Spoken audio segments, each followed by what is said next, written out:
വിവിധ ആവശ്യങ്ങൾ ഉന്നയിച്ച NGO യൂണിയൻ പ്രവർത്തകർ ചിറ്റൂർ മിനി സിവിൽ സ്റ്റേഷനിലേക്ക് മാർച്ചും ധർണയും നടത്തി.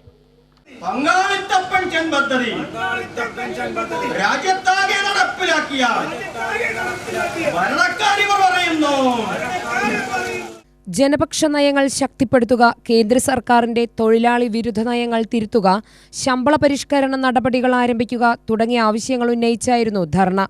സംസ്ഥാന കമ്മിറ്റി അംഗം G. ശ്രീകുമാർ ഉദ്ഘാടനം ചെയ്തു.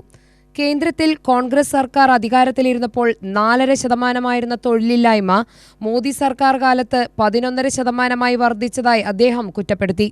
ലോക ജനസംഖ്യയിൽ ഒന്നാമതുള്ള ഇന്ത്യയെ പട്ടിണിയുടെ കാര്യത്തിൽ 1ാം സ്ഥാനത്തേക്ക് തള്ളിവിട്ട കേന്ദ്ര സർക്കാർ നടപടി ലജ്ജാകരമാണെന്ന് അദ്ദേഹം പറഞ്ഞു. രാജ്യത്ത് തൊഴിലില്ലായ്മ രൂക്ഷമായി മുന്നേറുമ്പോൾ രാജ്യം ഭരിക്കുന്ന ഗവൺമെന്റ് തൊഴിലില്ലായ്മ പരിഹരിക്കുന്നതിന് വേണ്ടിയിട്ട് യാതൊന്നും ചെയ്യാതെ നിൽക്കുന്നു.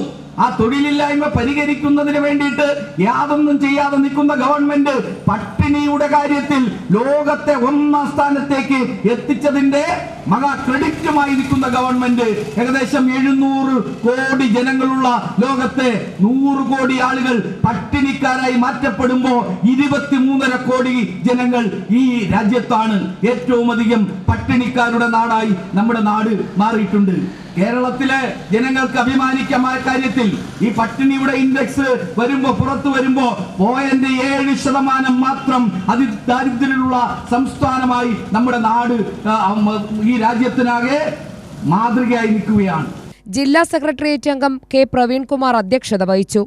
M. പ്രസാദ്, K. വിജയകുമാരൻ തുടങ്ങിയവർ പ്രസംഗിച്ചു. UTV news, Palakkad.